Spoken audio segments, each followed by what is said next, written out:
Forum Purnawirawan TNI mengirimkan surat permohonan pemakzulan terhadap Wakil Presiden Gibran Rakabuming Raka kepada DPR, MPR, dan juga DPD.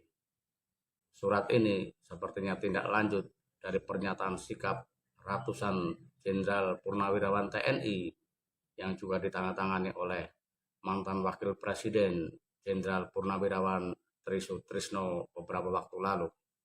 Surat permintaan pemakzulan terhadap Gibran yang dikirim ke DPR, MPR, dan DPD ditandatangani oleh 4 Purnawirawan Jenderal, yakni Jenderal TNI Purnawirawan Fahrul Rozi, Marsikal TNI Purnawirawan Hanafi Asnan, Jenderal TNI Purnawirawan Tiasno Sudarto, dan Laksamana TNI Purnawirawan Slamet Subianto.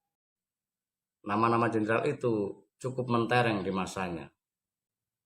Namun, pemakzulan terhadap Wakil Presiden Gibran Rakabuming Raka tidak akan semudah itu. Bahkan dapat dipastikan akan gagal. Ada beberapa alasannya.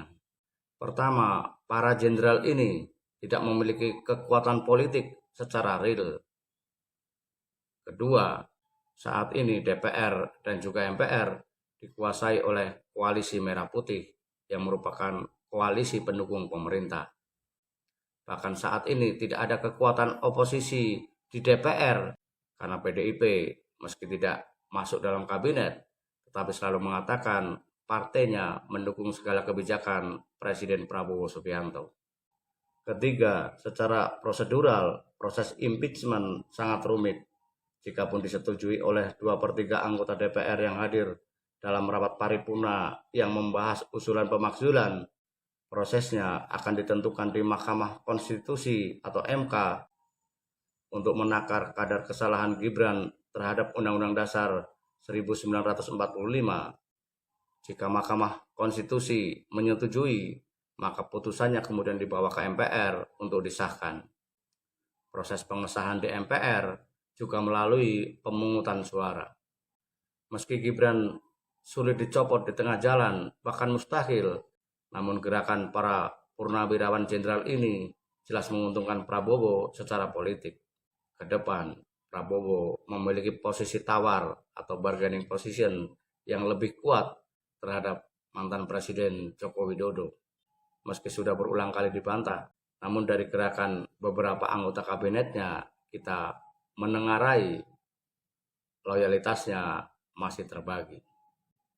Dengan adanya usulan pemakzulan, tentu Prabowo akan dianggap berjasa manakala bisa menghentikan proses di DPR.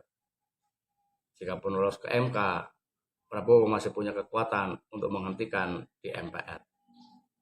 Namun bagaimana jika kemudian Prabowo diam-diam meloloskan usulan para purnawirawan jenderal sehingga kemudian dibahas secara serius di DPR? Tentu ini akan menegaskan posisi Prabowo yang sudah siap untuk meninggalkan pengaruh mantan Presiden Jokowi. Kita akan lihat perkembangannya dalam beberapa hari mendatang. Semoga saja para anggota DPR terbuka pikirannya untuk menerima masukan, sebab usulan para purnawirawan jenderal itu bukan sesuatu yang melanggar hukum.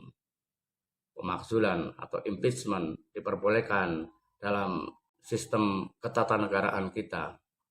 Secara politik, impeachment juga pernah dilakukan di Indonesia, misalkan yang dilakukan terhadap Presiden Kiai Haji Abdurrahman Wahid. Jadi tidak perlu berlebihan menyikapi permohonan pemakzulan terhadap Wakil Presiden Gibran Rakabuming Raka. Ikuti saja prosedurnya dan mari kita lihat bagaimana proses yang dijalani baik di lembaga legislatif maupun di yudikatif, yakni di Mahkamah Konstitusi. Semoga tidak ada intervensi berlebihan dari pemerintah maupun dari mantan pemerintahan yang masih kita yakini cukup kuat bercokol di pemerintahan saat ini.